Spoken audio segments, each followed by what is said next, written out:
Hey guys, my name is Quadmft, and I'm sure most of you guys already know that, but if you guys don't know that, make sure to subscribe to see more of my videos. But what I'm going to be bringing you guys in today's video, this video is going to be a little bit more of an original series I have going on. It's been going on since the beginning of my channel. This is going to be a series called Father Sunday, get it? Father Sunday, S-O-N-D-A-Y, but this is going to be a dual commentary series with my dad, so of course I do have my dad on the other mic. So Dad, introduce yourself. Hey, what is up, Warriors? And Quad, I brought you a special present today. It's a Klondike bar. Can I get anything for that? Thank you. I would give you my channel, but you're kind of my dad. Oh, that's right. I kind of already have your channel. Not really. Yeah. Well, hey, but what I do have is 3 or 4 different topics I want to talk about today.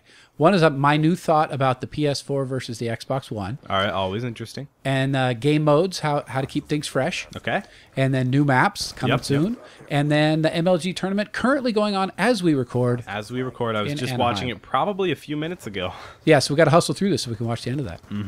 All right, so my thought that I had about the PS4 versus the Xbox One, there's a lot of guys who are loyal to their console, and I don't understand that. If you're going to buy a new console, why stay loyal? Because I think the big mistake that Sony and Microsoft are making is that their games won't be backwards compatible. So if they were backwards compatible, you'd want to stay with the same console no matter what. That is true, but I mean, when you think you kind of...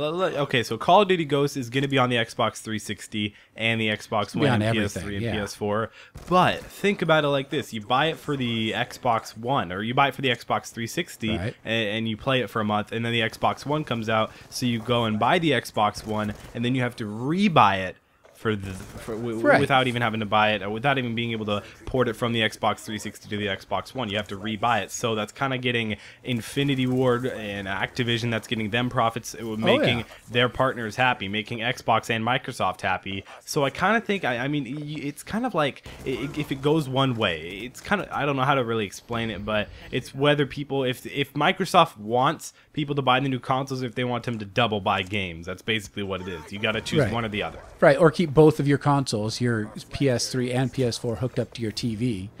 You know, which people say, oh, well, you already have the consoles, does it matter? I'm like, you know what? I don't want to change the inputs. I'm just kind of lazy like that. Yeah, so, we all are. Yeah. All right. So see, just for that little bit, they could keep me with the same console. Okay. So we lost Arms Race. That was a sad update. That's sad. I always loved Arms Race. I mean, I don't know if they're going to bring it back, because right now I know we do have a Select Nuketown 2025 playlist, but if they do bring back Arms Race, I think that'd be really cool, because I don't know why they only had it for about a month and a half, maybe 2 months, but it was a good game mode. It was like amped up TDM. I could get my streak super fast. I used to do all my Black Ops 2 live game modes and that was just a ton of fun, because it was so fast paced. I could get an orbital VSAT in like 6 kills, and it was definitely worth it. I wish they still had it. Well, and I think new game modes keep things fresh. Like, what was the last one in MW3 where you turned into the enemy team and everybody ended up on the same one? It wasn't the enemy team, but you were a big juggernaut. It was MITD, Money in the Dank. Oh, yeah. That was fun. I got an 89 gun streak in that. Oh my gosh. Well, that's what I think. I think things are, stay fresh when you have new game modes. When they take them away, I don't understand it. Yeah, exactly. So how do you keep things fresh? Are you doing like any new games or anything like that? Well, right now, the thing that you're looking at on the screen, the gameplay that you guys are looking at, is going to be some pretty impressive league play gameplay. I believe I get full streaks maybe 3 or 4 times in this match. I'm going to be playing with a few friends. We don't run in a full 4-man team, because otherwise we would have to start up an actual team and lose all our ranks and stuff. I mean, you don't lose your rank, but you have to start up a team rank instead of like a solo rank. So I like grinding out my solo rank and playing with real life friends, because surprisingly, my real life friends, they're actually not bad at Call of Duty. I'm sure most of my other real life friends probably are, but the ones that I play with, they're not really bad. I mean, they're good. They play basically just as much as me, occasionally even a little bit more. But so is that why you don't play with me? Because I'm bad. Yeah, but I do like league play. Trust me, guys. I like capture the flag a lot. As you can see, I'm just staying over. We have a bunch of callouts. I'm staying by boxes in bottom market, and it's so much fun to be able to, I don't know, just have a competitive scheme to things. Because normally I'm not trying to be cocky or brag or anything like that, but I do basically dominate in most public lobbies. Yeah, I mean, when it's when it's team deathmatch or domination, I basically top most lobbies. I mean, occasionally I'll run into a different YouTuber and they'll beat me, and sometimes I'll beat them, and different things like that. But it's just a ton of fun. I just love League play. Do you think the added intensity makes you like the game more? The fact that it matters towards your stats and towards your League play goals? Oh, definitely. It's so cool to think like, oh, I barely got that win, or we just lost by 1 death in Search and Destroy or something like that. All right, there was 2 seconds left on the bomb plant, and that's all I had to defuse, and then the bomb went off. And it's like, oh, you were so close, man. You were so close. It's like, it's not like when you lose in a public game, it's like, oh, whatever, I lost in a public game. Who actually cares? I can just go away and it's all gone. But I mean, League play, it's like you lose for your whole team, because your whole team, the whole point, like kill death ratio, it doesn't really matter in League play. Like, honestly, it doesn't matter at all. If you're going to even it, or maybe even 1 or 2 kills positive, you're actually doing really well. But it's all about the win. 100% all about the win. So it's much more of a team game. Very teamwork, different call outs and everything. So the added pressure, makes the intensity, more better. It's because it makes it more interesting. How would you feel if you were on the MLG stage, like those guys who are in Anaheim right now? I probably feel a little bit stressed. I mean, maybe, I feel like I do pretty well in like stressful situations. I don't do like crazy well, but I don't do like crazy bad either. It's like public speaking, you do okay, and that's stressful. Yeah, I mean, exactly. Public speaking's always been somewhat of a strong point. Yeah, exactly. But it's like, I don't know. I don't really understand it. Like, I feel like I would get so stressed in Call of Duty because people are like, "What are you good at?" And I'm like, I play football. I'm pretty good at public speaking. I have YouTube, but people are like, I kind of pride myself in being pretty good at Black Ops 2. I'm pretty good at Call of Duty. I know it's kind of a dumb thing to pride yourself in because I'm not like amazing. I'm not like Optic Nade Shot or anything like that. But really, it's just like, I don't know. When I say I'm good at something, I want to make sure I'm really, really good at it. So if I was up on the stage and it was like last round in Search and Destroy, it was 3-3.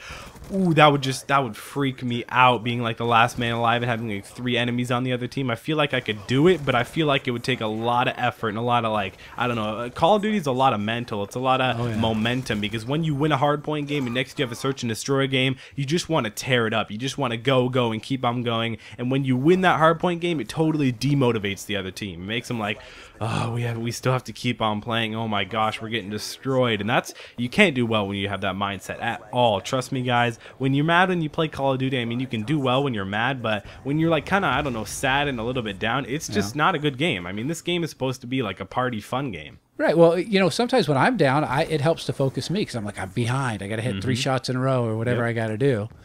So I think it adds to the motivation. It adds to the intensity. Big time. Yeah, which actually makes to your peak performance. I mean, exactly. You got to take that game-winning or losing shot in basketball a few times before you're going to hit it. I mean, Michael Jordan missed more final shots than he hit. But what do we see? I didn't know that. What do we see? We see the ones he hits for the win. That explains why I didn't know that. Yep, exactly. Well, nobody replays Jordan missed. Yeah, exactly. So it sounds like there's some new maps coming out again for the Xbox. But don't worry, guys. I will be up right at the time it comes out. The minute that it comes out, I will have videos on it for you guys. Don't worry. I'm always one of the first people to get it out. I like to try and get it out really fast. This map pack is going to be called Vengeance. So Vengeance is going to be really cool. I'm not sure if I'll really cover the zombies. Maybe I'll cover some zombies if I really feel like it. But I will be giving you guys, within at least the first 10 minutes, at least one video on the new tips and tricks on the new maps and everything like that. Because I'm always one, like I said a little bit earlier, I'm always one of the first people always competing with Allier and T Martin. But I try and do my best on those, so I try and give you guys the best little hidden spots and tips and tricks on them. How many maps are coming out?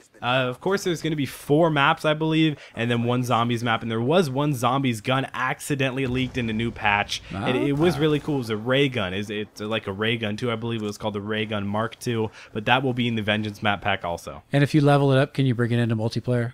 I wish we would. Oh my gosh, that'd be OP, especially in like in like League play. If you could have like a ray gun, if you were like, I don't know, if you played like 3,000 hours or something like that, you just get a ray gun. It would be like a hack, and everybody would just get mad. Exactly. I would not play against. I would probably just turn off my Xbox or PS3 the instant that I saw someone else with a ray gun. Right. Yeah. It's like if it was OP, then forget it. I mean, exactly. And that's one thing. Like as I've seen you go back and play MW2 and other games. MW2 looks like it's hacked. I saw Moon Bounce one time. That's amazing. It's only hacked on PS3, to be honest. Like what I played of it recently is definitely more on Xbox, the Xbox side, but it is hacked. It's just terrible on PS3, to be honest. Well, maybe that's why I don't play on it. I mean, I like going back to the old games, MW2 and Black Ops. Yeah, and, that's fun. Yeah. Matter of fact, your brother just got his first nuke, if you count. Yeah, exactly. My little brother just got his first nuke. He'd been going for a long time for his nuke, and he finally got it. Do you think that's because all the good players already left MW2? But don't tell him. No, I still think there are a lot of good players on MW2. But I hope you guys enjoyed this video. Make sure to click like down below if you did enjoy. Add this video to your favorites. That really helps me out. Subscribe if you haven't already. It's been Quadmft, your favorite commentator, and I'll see you next time. See if I don't die. Caught up in this dream world, getting used to life. Hanging with the wrong people can keep you from doing right. So I keep my circle tight, homie, you can never penetrate. If your mind state is just a hate, you should renovate. Do some mental feng shui, boy, I'm hella hungry. I never play it safe like a touch base. Listen up, fuck face, open your damn eyes. If ignorance is bliss, then they feeding you damn lies. I'm never giving bad vibes, homie, you just antis. Always do it big like Rosie O'Donnell pants size. That's a joke, man, I'm a comedian. Fuck swag, some cheap chucks is probably what you'll see me in. Shitty call something I can smoke a breezy in. Call up season with line, these bitches disobedient.